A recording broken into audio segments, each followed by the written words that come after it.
Broadcasting from the Blanchistan Centre. This is Phoenix FM. The internet is a communications tool used the world over where people can come together to bitch about movies and share pornography with one another. According to the Nerd Index, you should be upside down in a junior high toilet around the clock. This is Sparta! All your days are belong to us. It's a trap 9000!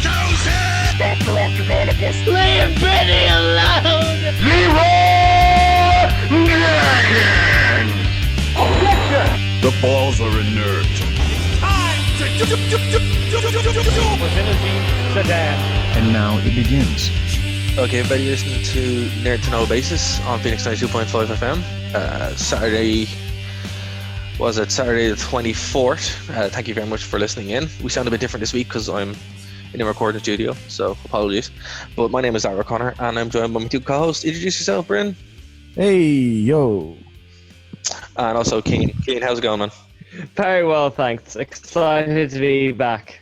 Yeah, it's cool. Last time we did this was the before Comic Con, and it seems like that was ages ago now. And since then, we've done so much, and we've done the panel and all that kind of stuff as well. So, how do you guys think Comic Con in general went, and the panel? Well, I think in general the con. I think from what we saw from last year, it seemed like they were opening up more slots for shows like ours and for other kind of like smaller scale panels, which is great. And to be honest, I really enjoyed myself on the Sunday when I went. It was a bit more sparse in terms of people, but it was still really, really, really, really fun. What did you think, Ken? Oh, I loved it. This was my fourth Comic-Con, I think. Did loads of the events. Went to see a lot of the talks. Palm and Clemente for Charisma Carpenter, Holly Marie Combs. We got some commissioned artwork of our family. Bought loads and loads of cool, hard to find merchandise and badges. There was a lot of fun stuff on this time. It was a lot more crowded on the Saturday. There were a lot more families than I noticed in previous ones. So it seems to be drawing in a different audience than it used to. Yeah, it's that's what I noticed too. There was way more families and kids than there used to be. And on Saturday in particular, it was just an absolutely crazy day. But, super fun to see it being so big. I heard there were just 20,000 people or 22,000 people that was at Comic-Con this year. It wouldn't shock me. That's what I heard from people who were working there. 22,000. That's insane. So yeah, it really is something else. Sorry to cut across you, Bryn, but the poor staff, they did such a good job, because I think they hit maximum capacity by noon on the first day. So, and they've just had to make do with it. But it ran really smoothly, and I personally had a great time both being a guest with you guys on it and both as sort of an audience participant. I thought the costumes were great. The costume contest was great. I had a lovely time. Me too. And it's for anyone who hasn't gone, I'd say, do. It's definitely worth your chance to go. And every year it's getting better and better. It's cool that it's twice a year now, so that's even better again. But most people are saying, are there too many cons or something like that? I don't think so, because for a while we didn't have many of them, and there are smaller ones. I think it's great to see them around the country. There's loads of different ones. There's one in Waterford, SurCon, QCon is in Belfast. That's next week, I think. And then there's a new one which I found out about today, Kingdom Comic Fest. We're going to have the organisers of that on the show as well, which is cool, and they're out in Tralee. So that's amazing that comics and stuff like that and geek culture are starting to have that reach around the country. But even in Dublin, every single convention is for something different. But for me, I think the Dublin Comic Con is the one to go to, in my opinion, in Dublin, if you get the opportunity. So if anyone was on the fence, have a look at the website, have a look at our panel, and you kind of get a feel what the weekend was like. But definitely go there next year. Yeah, it's funny. I was watching a Frasier where they had the characters being freaked out at a convention with Star Trek things and people speaking at Klingons and stuff. It's the Dublin Comic Con really isn't that. It's I'd equate it more to a sort of Disneyland experience where you go and you see all the characters and you can buy nice things and there's events if you fancy it. It's it's not an intimidating thing at all. It's a fantastic weekend, like, and you can really do with it whatever you want. Exactly. Like, you're not kind of. There are elements there for more kind of hardcore elements as well. If you want to play, D&D, or if you want to do Magic, or if you want to look at comics, but it's mainly just a way to kind of assess media that you're not aware of before. The trade hall is always fun, and even like the panel kind of stuff, not just ours, but like just sitting in on other people talking about things that they're passionate about is amazing, and then the guests as well, if that's what you're into. I feel like as it's progressing, there's just more and more stuff to do for everybody, and then it's way more kid friendly as now, which is great, because at the end of the day, that's what it's all about, right? So well, I think it's also just become such like a family orientated thing, which honestly is great, because it's I think like it's one of the things that you just see so much of now is like opportunities where where you'll see like photographers taking family photos for families who are in cosplay. I would think that's great. I think seeing opportunities like that is just like it's just stuff like that that makes you go like, well, you could have really nice memories going to this. Like, and that's one thing, Keen, that I thought was great. Like, your whole family were doing the Doctor Who thing. That was amazing. Yeah, myself, Stevie, and my little daughter Primrose, we went as two doctors and the TARDIS. My girlfriend built a TARDIS onto the side of her pushchair so she could go and just sleep through the whole convention. And it was amazing that we had no trouble doing that. That is a testament to how the event was run. It really did cater to everything we needed. Exactly, yeah. Like, it's and you weren't the only family with like small children doing that. Like, it just seems that the convention center is such a good venue that you're not kind of. It's wheelchair accessible. It's pushchair accessible, all that kind of stuff. So.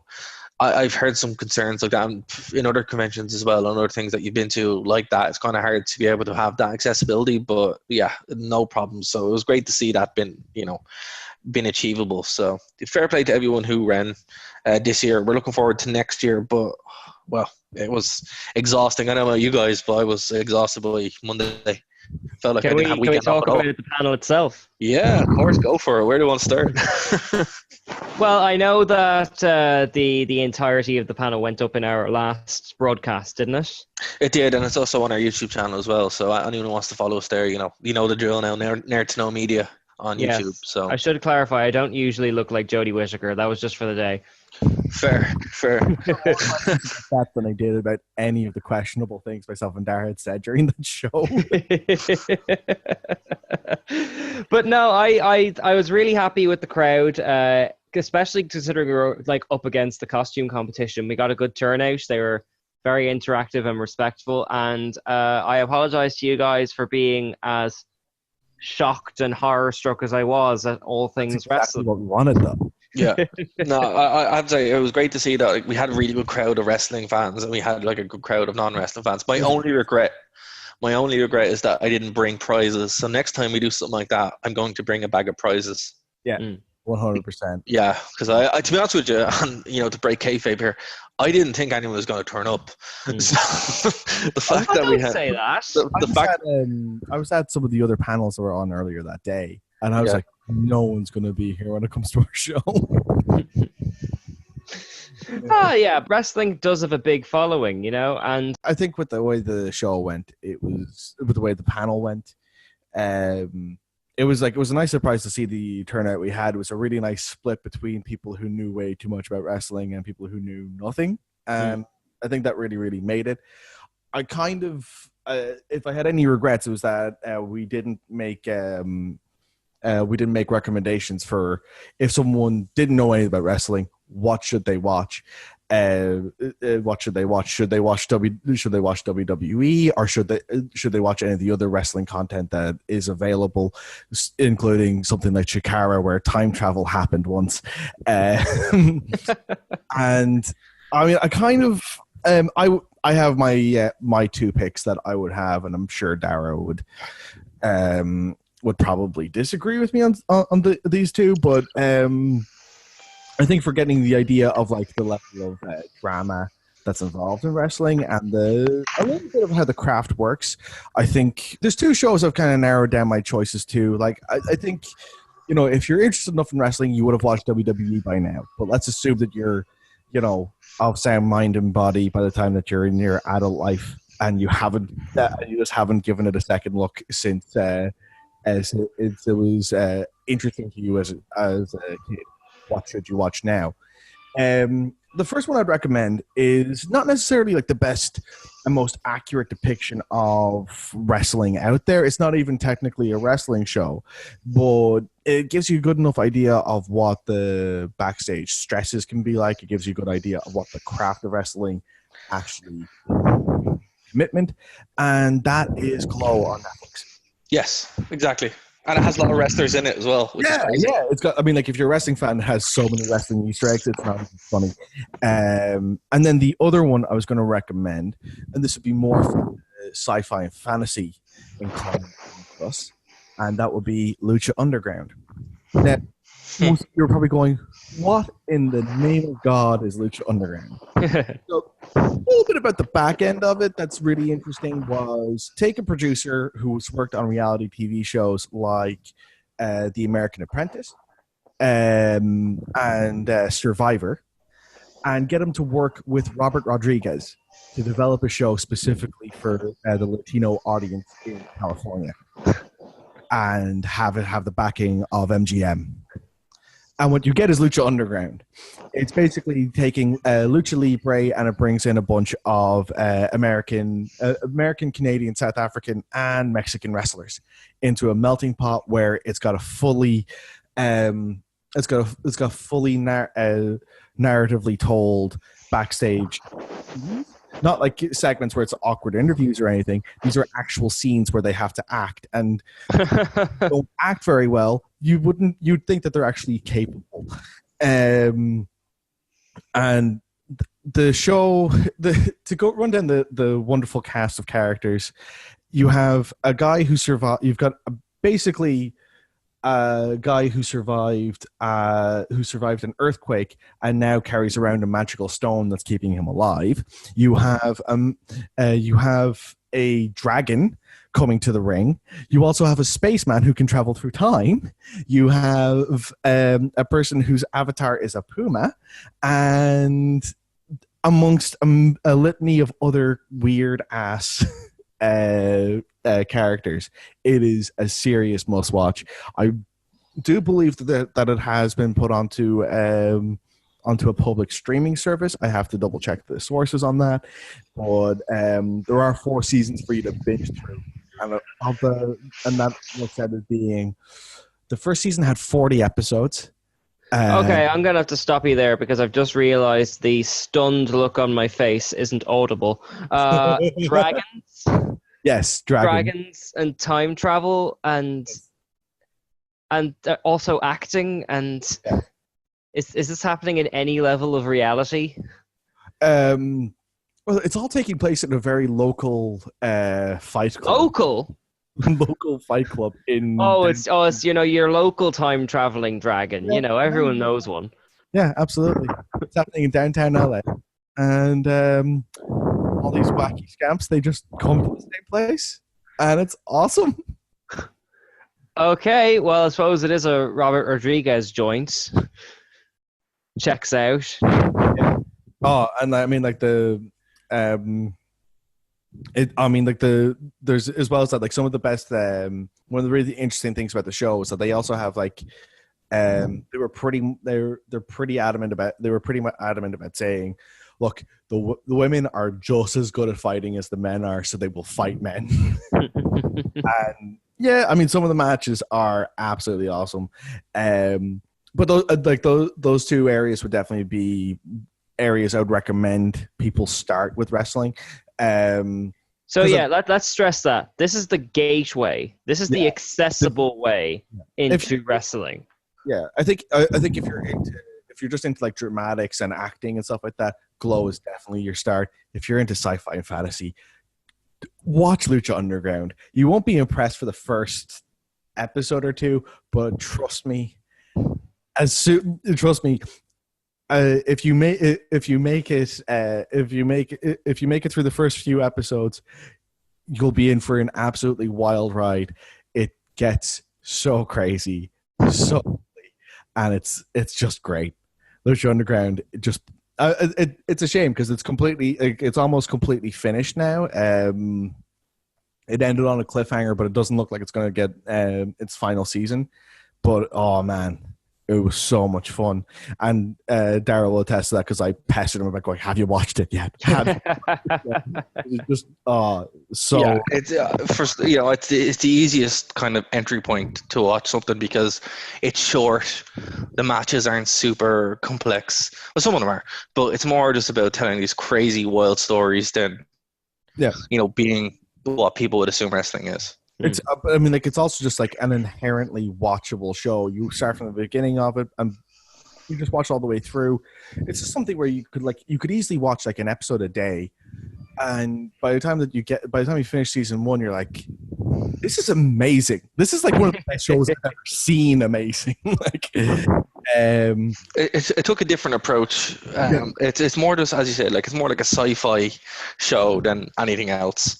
Like, there's magic and time travel and all this other crazy stuff where you're like, how is this wrestling? And you're like, well, anything is wrestling. It has that like Latin influence of drama, of melodrama in it. So it's like watching one of those novellas. Yeah. Oh, it's like in for a treat. It's so great. But no, definitely, like, to kind of, if you're on the fence, definitely give Glow a watch anyway, and then progress up. Yeah, that's kind of like, that would be our like initial diet for people looking to watch wrestling, and then from there, we could make further recommendations at another point. But anyway, so Darren, did you have any other kind of did you have any reflections on what you thought of the panel, or anything that you kind of wish you'd talked about? Or no, I thought overall the panel was great. Like, it was just one of those things where, it was the first time we've done something like that, so to actually have it as a success was good. It's more just like, what do we do next? Because obviously we can't do it again, but sure. I mean, we might do something like that, similar to that, at some point again. I don't think something like that will. I think that'll be something that, like, we may do again at some point in the future, but I wouldn't say we'll be doing it anytime soon. Exactly, yeah. It's just a case of, well, like, what would be the good topic to do? And I think the Harry Potter one is probably a fun one to look at. Well, I mean, if anyone's listening who's organizing events, I'm certainly open to doing more panels and having more guests on, because I had a fantastic time working with DCC on this. Like, and for sure, I would echo that as well. If anyone is running a panel or wants to have an event or wants to book us for panels, we will. Sorry, what? We're willing to take bookings. We're open for bookings, exactly. And like, some cool ideas is like the trial of Harry Potter. Yeah. The Everything is Simpsons. Yeah. And a few other things as well. We'll work on more as needed, but for the time being, email us or tweet us or add us. Yeah. And then, yes, because Dara did a great job working on the website this week. Thank you. I finally got around to fixing the website because it took me long enough. I only realized how long it was when I went back through the messages key, and I'm like, oh my god, this should go. But it's up there now anyway, so it's nice and optimized anyway. So anyone who's using a mobile device will be able to link into it there as well. And our SoundCloud went down for about an hour today, so I fixed that too. So there should be no issues on Spotify now as well. So no excuses. One thing that happened, right? We took a week off last week because of the whole panel stuff, but then the world went mad. So let's start with the biggest news that started: Sony yanking Spider-Man away from the before we get into the weeds on that, I'm actually just checking my notes in the past week. We've missed so much. We have. Week we're off. Yeah. So, like, The Matrix is coming back, and Star Trek, the two universes are merged, and James Bond is a name now, and all this crazy stuff while we're on. It's just, the rule is never take a holiday, I guess. Exactly. It just means we can never take holidays. Yes. It's just like, and there's loads of stuff with the Mandalorian, the Star Wars. Well then, where do you want to start there? I'm guessing Spider-Man is the top of your list of priorities based on your Facebook feed. Keen, do you want to go? Do you want to jump into Spider-Man? Or do you go, oh well, it just seems to be like the most unexpected, but also not unexpected. This is something that we really should have seen coming with the Midnight Edge video saying, "Hey, don't support Venom, or else this will happen." Yeah. Yeah. And there was, I think one of the big disappointments of it, at least from the, because Deadline initially broke the story, and then they broke it with basically just they broke it with like half the information initially, and then added on the portion from Sony's press release as well. As far as I'm concerned, it just comes out. My opinion is that both sides were greedy, and then in the end, the fan base suffers because of it. Well, for anyone who may have been under a rock and may have missed this, basically Spider-Man had a joint sharing deal. He belongs to Sony, but they were kind of loaning him out to the Marvel Cinematic Universe. Or prostituting him out, as they say. Hooking him out. Yeah. If you like, yes. But basically that deal has fallen apart, and unless they can reconcile it, Spider-Man will no longer be appearing in the Marvel Cinematic Universe anymore. And many people are very, very upset about this. What are you guys? What are your feelings on this? You go first, Brent. I'm disappointed about it. I was really upset when I first heard about it. My main reservation here is that Sony have yet to actually make a good Spider-Man film, in my opinion. And again, I say that very carefully, because technically they did finance the last two Spider-Man films, but they didn't make them. That Marvel made them.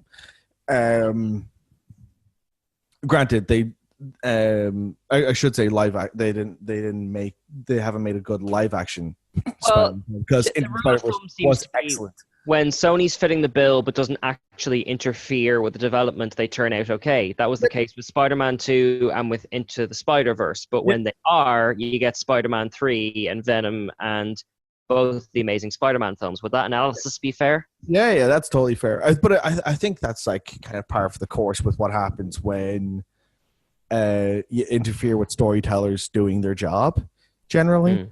That's like, that goes across like multiple industries.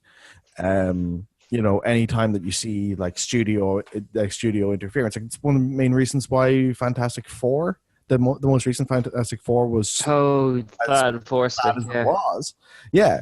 there was so much studio interference on it. I mean, it's really hard. Anyone who's done any creative work at all knows it's really hard to actually put in to make a good creative work if you have people constantly in your ear telling you different things you should be doing. It's hard to be creative in that environment, let alone produce something creatively. Well, see, that's the thing. Like, Sony don't seem to realize what they've done, and they're more emboldened by this. Okay, look, there's two ways to look at it, right? There's what we have now way, which I'll talk about, and then there's the probability that this might all be hype, because Disney D23 is tomorrow and over the weekend. Posters leaked for it, and Spider-Man's on the posters. So, obviously, Disney don't really strike me as a company that do things without some kind of foresight and hindsight. So this whole thing could be smoke and mirrors. That's very possible and very apropos. Wouldn't be surprised. I wouldn't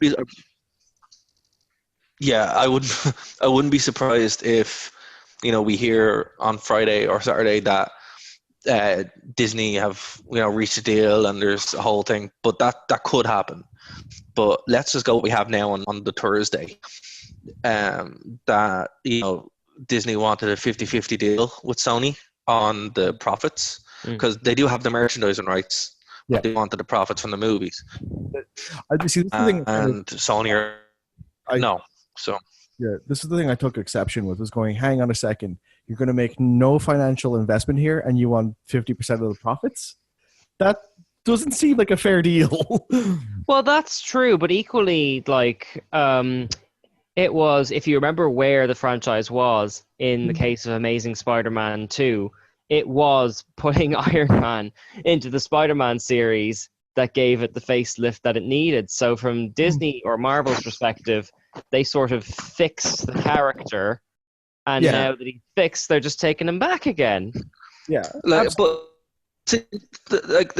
obviously they have Tom, and the important thing is as well, they have the director, and they have Tim Watts, isn't it? Tim Watts, the director, Tim Watts? John Watts. And they have John Watts, sorry. And then have Tom Holland locked in for their 2 movies at least. So you could, it seems, I don't know, it seems really silly for a $1 million corporation to do this, but then again, it's Clown World, so it's not really that silly. They just think that people are going to think that's the same Spider-Man because it's the same actor. Yeah. Even though it's not. Like, they've set up so much going forward with Spider-Man in the MCU that to pull him out now and pop him into Venom makes no real sense. But a lot of this is Rothman, the guy who runs Sony, Tom Rothman and Amy Pascal, like, they don't really know what they're doing either, and they're so desperate to get Venom into the MCU initially, and now they're backtracking by having their own thing. Well, it's worth remembering that Sony is starving for a big franchise, because Men in Black, not sure if it was a flop, but it didn't catch on. No, Ghostbusters it was a major flop. Was a flop as far as I know. It's certainly Ghost Corp doesn't seem to exist anymore. Are there other Sony franchises going apart from Spider-Man? Is he their only kind of trump card? They had that terrible Slender Man film that nobody saw except for me. Oh yeah. Yeah, but no, I just look. Sony's best bet is to ride the MCU coattails, and I think there's going to be a deal worked out here. But if I was Sony, I'd be like, look, let Venom be in the MCU, and then work that into the MCU. It's easier to work that in than it is to, push Tom Holland, who can't relate to any character. Like, all of Tom Holland's stuff as Spider-Man is entrenched in the MCU. Yeah, he has no character to it. It doesn't make any sense. Everything, like, he does, unless they're going to do a prequel where Uncle Ben dies and he doesn't have all his equipment and he just keep basing it around there. Tom Holland must be like 6 or something. He already looks quite young. No, but what I mean is they'd have to be like when he got his powers. Oh, I see what you mean. Okay. So, like, because the period that the MCU didn't touch on was how he got his powers, how long he was Spider-Man. Another Spider-Man movie where Uncle Ben is to Uncle die. Ben dies. Yeah, exactly. And it's just like nobody wants that. What they could do is Tom Holland, not in real life, but Tom Holland, Peter Parker, and then bring in, either do a multiverse movie where they bring in Spider-Gwen, which I would really be okay with, because I don't like Miles Morales, or else they bring in Miles Morales. But they should just be like, hey, look, let's just give people what they want and work out a deal. But I think, again, if I'm pushed at this, I think this is just a marketing ploy. And we'll have our answer when the show goes out on Phoenix FM to what the truth of it is. Like, 2 minutes of the show going out, there'll be yeah, exactly. So, at me if I'm wrong or at me if I'm right. Yeah. Well, hopefully they do figure it out, because it's the funny thing is they have Spider-Man into the Spider-Verse with Miles Morales, as you said. They have every logistical reason to create a parallel Spider-Man if they wanted to. I don't see the logic from a business standpoint of doing this now. Like, if they wanted, it would make more sense to just keep Tom Holland in there, keep making their movies, keep getting that cash cow. Half of $1 billion is still $500 million, and they haven't done anything. So it's silly. What they could do is they could just have their own Spider-Man series. If they really want one, and then Spider-Gwen or a Miles Morales or something. Yeah, or if they really want to have Venom in, go, look, we'll give you Spider-Man if you let us put Venom in. Yeah, the MCU, and then we're like, okay, look, it makes no sense. This whole deal is just crazy. It's just it's ridiculous. It just seems like they're throwing money away and upsetting everybody, and there is a Sony boycott and all that kind of stuff. And I did read that press thing they put out when they said that they were walking away from a table. The Spider-Man Far From Home was the most successful, and now Sony wants to do its own thing. completely ignoring the fact that the reason it made as much money as it did was it was the first Marvel thing after Endgame. Yep. Like, you can't separate one from the other. The film is designed for you not to. Like, the only thing that, and even the way they set it up with the James L. Jameson thing at the end, and there's literally nowhere that Spider-Man could go now that would make any sense. Well, I suppose you could have Venom like trying to track down Spider-Man because everyone thinks he's a villain or something. You could have that angle. But even still, it's still just kind of like, it's very cheap, you know, and it's very done. You know, like, we've seen this before. Like, the best thing to do is, if they wanted to have Venom in, that's easier to do.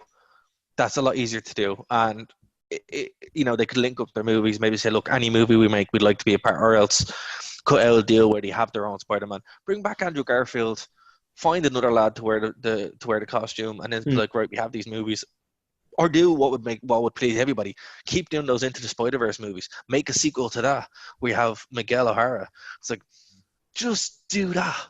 Yeah, you could have like 5 spin-offs from Into the Spider-Verse, couldn't you? Yeah, I'm not saying they should, but they could. You could, yeah. And then you could, like, the sky is the limit with what you could do. The answer isn't just, oh, well, we're going to take them and no. Or, you know, so that's why I think everybody calm down. This calm down. I think this seems to be a marketing. But look, Jeremy Renner got involved. Ryan Reynolds got involved. This stinks of a PR move. Yeah, it really does. And if that's the case, great. Everybody was worked. Told you, Kane. Everything. This is a prime wrestling move. It's what we call. It's what we call a swerve. You know. See, I'm just waiting for Batista to come out and just say, "Give me what I want." Yeah. Oh my god. Alright, so you're listening to the podcast and you're like, hey, I want to get involved, but I'm not in Ireland and I don't have time to listen. And well, guys, listen. We've revamped everything. We've made it super easy. Nerd to Know Media, everything. Nerd to Know Media, Gmail. Nerd to Know Media on Twitter. Nerd to Know Media on Twitch. Nerd to Know Media across the wall. Everything that you can do, you're able to find us. Nerd to Know Media. nerdtoknowmedia.com is our website, just in case. You can tune in via the TuneIn app and catch us live if you want to. Type in Nerd to Know Bases on Phoenix 92.5 FM and you're able to find us. The stream to the show as it's happening live is actually on our website, nerdtoknowmedia.com. Also, if you haven't got time for that, or if you want something a bit more convenient, we're on Spotify, iTunes, SoundCloud, all across the board. And if you do want to catch us live when we record the show, because spoilers, we tape the show, we do it live on Twitch. Nerdux, NEDDUX is where you can find my personal Twitch channel, and we stream there, the show, every single Thursday at 9 p.m. So guys, no excuse not to listen. We're very easy to find. nerdtoknowmedia.com for more information.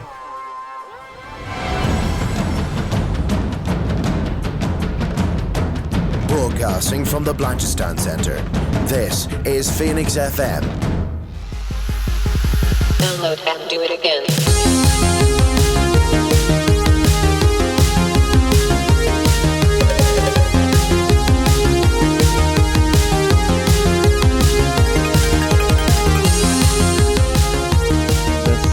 Alright, well, since we're still a bit in the weeds on the Spider-Man news, until probably when this goes out, sadly, is there any other big news you guys want to touch on?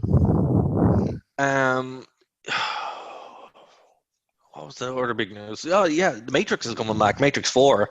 That's also something where I'm like, how are they going to do this? Yeah. I thought they said everything they needed. Like, don't get me wrong, The Matrix is one of my favorite movies. I love the Matrix franchise, but I'm like, you have said everything you needed to say in the last movie.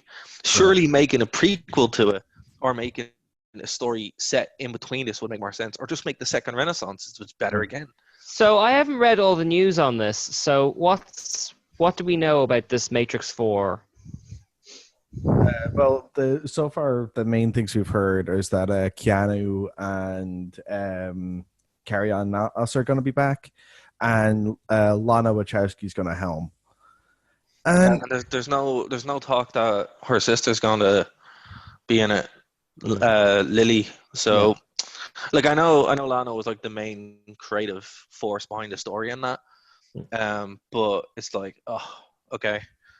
Already they're off to a bad start, and you haven't confirmed if more Lawrence Fishburne is going to come back or not. And I'm just like, you can't do it without Morpheus. And if you recast him, that's the even worse idea. Yeah. So I'd say he will be back though. I mean, he came back for the John Wick films. Like, I think him and Keanu Reeves seem, yeah, you know, like to be fair though, most people in that universe, like, they're not, with the exception of Keanu Reeves, is like, I think they're all pretty cheap. And I think you could probably get them. You know, I don't think Carrie-Anne Moss is doing that much. So yeah, I suppose Jessica Jones doesn't exist anymore. Yeah, that was her big thing. Exactly. Yeah. So I'm like, they're all probably cheap enough. As I said, I'm not against it. I think it's a cool idea. It's definitely, if this is a Kickstarter to more of a franchise where they kind of hand off the reins to someone else, but it's really going to require a skilled writer. And I don't think, like, with all due respect to Lana, I don't think she's that good of a writer to be able to do that, because she doesn't have something to steal from now. And I'm like, ooh, okay, you know, hire Neil Gaiman maybe to write you out of this, and then you'd be fine. I'm glad you said that, actually, because Neil Gaiman wrote a really good Matrix story. Yeah, I know. I read it. Like, oh, you've read it, have you? Yeah, that's why I said it. Oh, I thought it was a coincidence. No. Matrix is one of my favorite franchises, but, like, you know, Neil, rule of thumb, like, if you're stuck, hire Neil Gaiman. Yeah, he will fix it. He will fix your story. You will fix your story, and then you'll be fine. And I think, you know, doing something like that would be a good idea, because this could just flop epically. Because, like, to be fair, like, while The Matrix is a cool movie, like the first one is a really cool movie, it's a franchise that's already kind of dead because of the ill will against it. Yeah. Well, I mean, the sequels did nothing to make me do nothing but diminish the love I have for the first film. They have a great soundtrack, though. I will have to say, the Matrix 2 soundtrack is phenomenal, but that's about it. Like, it's bad soundtracks. Like, I'm not totally against it, because like, I enjoyed watching Sense8. Like, the Wachowskis, I know that it's only one of the Wachowskis this time, but they're very good at, like, visuals and weird themes and all that kind of stuff. If they storyboarded The Matrix, or came up with the premise and then handed it over to a different script writer, I'd say it could work. It just depends how it's going to go in pre-production, I suppose. Well, like, Neo's dead. Yeah. Spoiler. Neo's dead, and Trinity's dead. It's like, okay, the only thing I can think about is that it is a reboot. As in, like, literally they reboot The Matrix and Neo comes back as the anomaly, because he is the anomaly, right? So they could do that, where it's like another iteration of The Matrix. But then that's just stupid. It's like, what's the point? I am so sure they're going to make him like the Luke Skywalker character who's, like, teaching the new Neo. Maybe that's why there's no Morpheus. Something like that. Because, so, like, I put up an article about this on Geek Ireland. There's so many of those movies where they, like, get Rocky back to train the new Rocky or any of that kind of stuff. That's the current Hollywood trend, the legacy thing. But here's the thing, though. Yeah, the legacy thing makes sense if the war was still going, but the end of The Matrix, the war's over. Yeah. It's like... the conflict was resolved. Yeah, they really kind of closed this up super tight. Like, we talked about this, Kane, actually, at Comic Con, like, we were upstairs, and, you know, the logical thing to do would have been make what they said initially, where they have The Matrix 1, then they make the prequel, which would be the second Renaissance, and then they fuse the last two movies into one movie, and that would be a much stronger product. Yeah. But the only thing they could do here, like, really, is to do what they did with the Animatrix, where they take a story that happened between the first and second, because there is that bit of a gap between the first movie and the second movie, where it's been a couple of years. You'd have to de-age them a little bit. And I don't really know how this would work, but I'm just like, of all the series to bring back, this is like a massive challenge. And I don't see it being good. Two, I don't see it being necessary, but I will go see it, and I am looking forward to it. But I'm like, yeah, I wouldn't like to be writing this, because no matter what you do, you're gonna be upsetting someone. True, but having said that, Matrix is it's got that Ghost in the Shell, Neon Genesis Evangelion thing where it doesn't feel the need to explain itself. So you could probably plausibly bring back the dead characters and not have to explain it in a narrative. Put it up to some Matrix Force ghost thing and roll with themes of religion and that kind of stuff. And it'd probably work. No, as I said, if you're going to do an iteration kind of thing where you're reloading or rebooting it, well, then that kind of makes sense. But then it wouldn't really be Neo; it would be Neo in the Matrix. Yeah, like you could do that where the actual Matrix program themselves, like they're NPCs inside the Matrix, and that could do it. But if you're just kind of going, oh well, he's back to life again, yay, okay, yay. Oh. Well, mind you, it depends what they do. It's because we are now in a more Matrix-y technological age. So it'd be great to see maybe not a Matrix world, but a Matrix world recreating through smartphones or something like that. Some completely new take. I don't think they'll do it because nostalgia is safer than creativity. But there could be a good way to roll with that. But you're probably right. It probably will be an interquel or whatever the term is. Maybe. That's what I'm hoping. But no, it's a shame. It'd be nice to get the Matrix back as a franchise, though, because it had a lot of potential. Those video games and the Animatrix and all that kind of stuff, they were very good. It'd be nice if they fixed it and got that rolling again, since everything is a cinematic universe nowadays, you know? Yeah, exactly. Yeah, it's just kind of in that Star Wars spot where you're kind of just going, yeah, all the stuff that's like supplementary information is more interesting than what they did in later films. Yes. Yeah, it's the same kind of thing here. I hope it's good. I don't think it will be good, but I hope it's good. You know, I think for at least for me, because I just remember being so excited for those films. And then just coming out of it going, God, I really didn't think I could be more disappointed in a film. Like, I think that will happen again. And it's unlike you know, like, it's like the Men in Black movies. Exactly. Like, to bring it back to what we're talking about there. Mm-hmm. That was the problem the new one kind of hit immediately. It's like, why? This is not needed, you know? But the thing about it is, like, you kind of hit on a cane. Because it is the Matrix, you can kind of do a lot more than what we're seeing. You know, there is that kind of MacGuffin space jargon where they can kind of be like, oh, it's this. But it does require somebody to really write this well and make it a really good, strong script. Because the thing about it is, like, the last two Matrix movies had some really good action set pieces, but it had so much junk around it and made no sense. Also, set pieces went on for so long. Exactly, Imploded around in their own weight. So. Yeah, exactly, and that's kind of my fear as well. But like, look at the John Wick movies. The John Wick movies don't really have a great plot, like, at all. The first one does, but the rest of them don't, and that doesn't matter. But it still needs to be set up on, like, strong premises, and the strong premise of the Matrix is gone. So they need to kind of rebuild that up.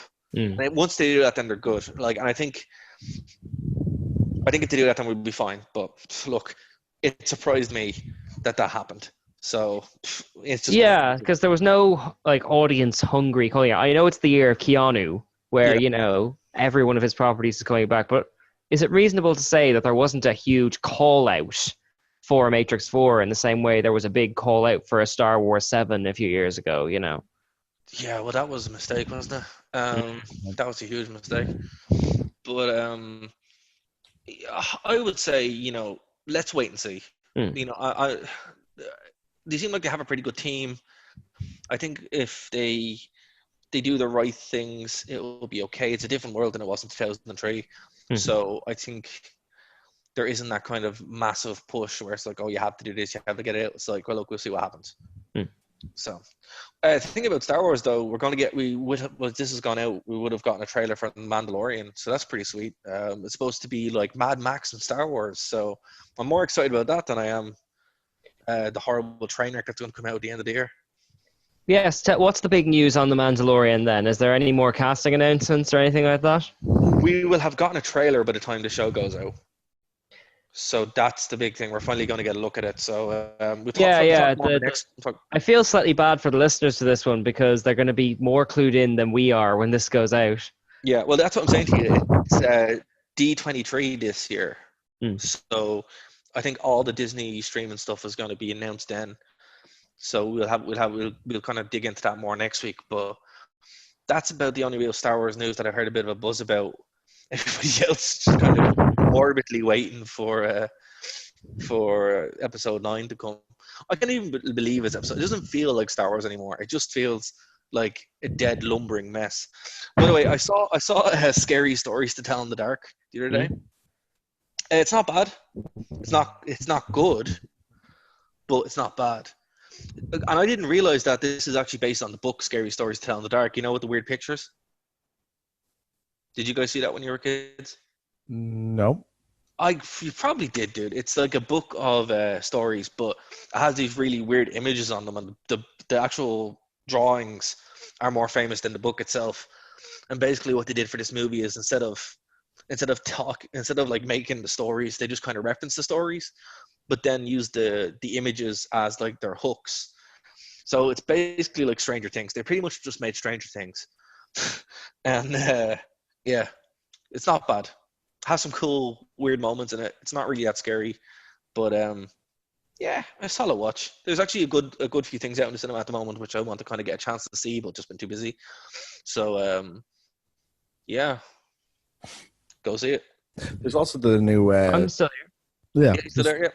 Yeah. There's also the new information we're getting as well about Picard. Yeah. Yes, I have a lot to say about Star Trek. I was waiting for you guys to get all the other news out of the way, if I'm being completely honest. We have 10 minutes left, Kane. So talk to us about all the Star Trek news. What's going on? I'll make this quick. It's a pretty weird parallel to the Sony Marvel situation. Basically, for a long time, CBS and Viacom had different rights aspects of the Star Trek rights. So one company was allowed to make Star Trek movies, another was allowed to make Star Trek TV shows, but the Netflix ones were owned by the company that made the movies. So basically, the movies weren't allowed to use some of the characters, and the TV shows were also allowed to use some of the characters, but now they're both under one roof. So now, if they wanted, they could make Netflix shows and movies and TV shows that all intermingle in that Marvel-y way. And this is very exciting news because they're making a big push to make a shared universe. That sounds like a lot of fun.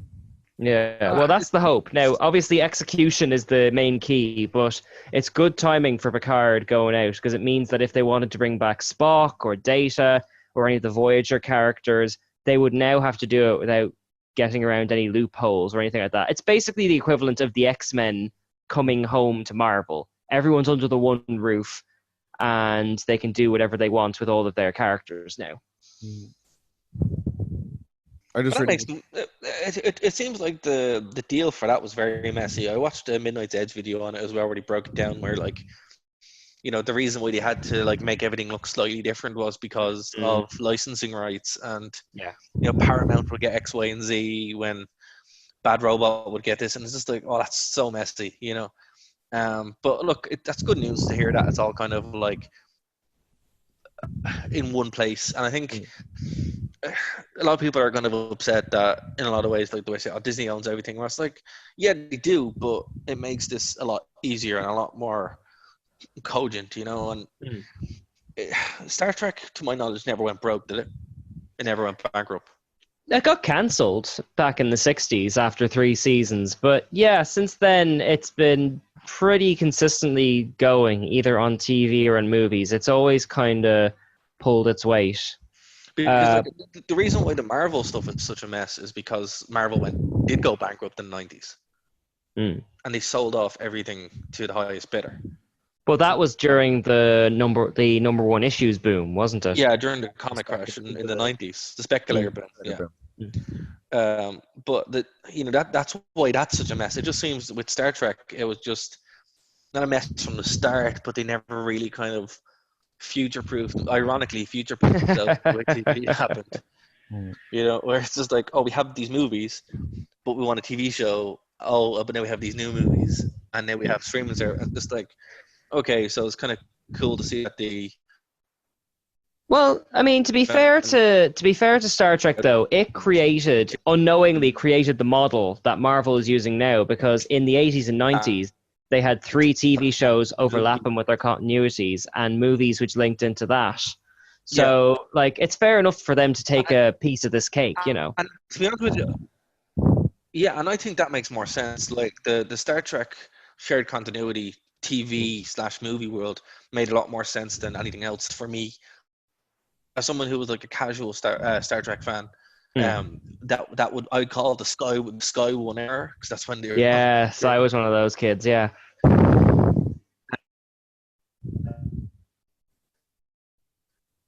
Yeah, and like you could kind of jump back and forth, and that makes way more sense than 3 different universes interlink. It's like just clean it up. You know, I know it likes to be more realistic than Star Wars, but like just clean it up. Yeah. And now it's good that they have done that. So fair play. Well, unlike Star Wars, they're not famous, but like if they want to do a new show set in this place, they can. If they want to do something linked to something else, they can. It's an easier, clean slate to build on with whatever they want to do. Now you can kind of build on it. It makes way more sense. Just like the opposite. But, and Bryn, were you ever a Star Trek person, or like? Star Trek was just one of those things that kind of passed me by. I did make a genuine effort to get into it a few years ago, because I was going like, okay, screw this, I'm going to actually just like start Star Trek from the very beginning. I watched the first 20 episodes of the first season, and I was like, yeah, this is good, but it just never left me wanting more. Even though I was like, I enjoyed every episode I watched, it just never left me wanting more. So I never really got past the original one. I know, I watched a few episodes here and there of The Next Generation. I was aware of DS9 and of Voyager, but I never really paid attention to them. I've seen more of the films than I have of the shows, but it was more of like a passing thing for me. So for me, the only major question I have is Colm Meaney going to come back? Because I love Roddy Doyle's Star Trek. I hope so, because they recently released a documentary called What They Left Behind, and it was basically what they would have done with Series 8 of Deep Space Nine. And they got Colm Meaney in for it and said, here's what your character would be doing 20 years after the end of it. So now that everyone's under the same roof, you know, that's something they could explore. They're bringing back Data and Picard and Riker. So, yeah, if he's game for it, then there's definitely room for him to come back. The other characters in Deep Space Nine definitely seem interested. And that's good. You know, I think nowadays doing something like that is the way forward. And particularly on a streaming service, you'll get the old fans going back going, oh, I'll watch that. And they will. It's just then it's up to the streaming service to kind of make it good. Yeah. You know, so Star Trek it's in a very, but the only thing I'd say, maybe moving on in the last couple of minutes we have left, we will more about the Marvel announcements and the Disney announcements next week after D23. Sorry to everybody who's listening, because we tape it Thursday. This is a time capsule. Yeah, that's the reasonable capsule. So guys, is there anything you want to plug before we wrap up this week? Go with you, Kane. Anything you want to plug? Yeah, I just wanted to give a shout out to Emmy Kelleher. She did some wonderful commission art for us at the convention. We have it framed in a photo on our wall now. So I just wanted to give her a shout out. And also to the USS Cuchulainn guys, since we were talking about Star Trek. We got some lovely photos on their bridge last weekend. So I just wanted to give them a shout out. And to everyone at DCC, we had a wonderful time. Oh, that's awesome. What about you, Brent? All right. Well, I'm going to have to also send out a massive thank you for accommodating us to the guys from DCC. Always enjoy to be with them. And I'm also going to plug, as always, our good friends over at geeksoftheindustry.com. For those of you who haven't heard me plug these guys for one single episode of this show, Geeks have a wide array of different podcasts that you may or may not have an interest in. They've got their flagship show, Geeks of the Industry. They have Geeks on Film, Creature Features podcast, which is all about horror films. And they also have Mega Powers Radio, which goes out every now and again for wrestling. And I believe I've covered the majority of their shows. I can't recall at this time. But yeah, geeksoftheindustry.com is where you'll find all of their shows, and I would recommend checking them out. Excellent. And I will plug our website, nerdtoknowmedia.com. Nerds Know Everything basically is where you can find us. Brand new website. It's nice and responsive. Links to everything, links to the podcast, links to Spotify, links to the live show if you want to catch up. Yeah, on Saturdays. And remember, guys, if you want to book us for anything, nerdtoknowmedia.com. We are open to do panels or all that kind of stuff as well. So there will be some more shows, well, not some more shows, but some more audio from DCC going up later on this week. So yeah, until next week.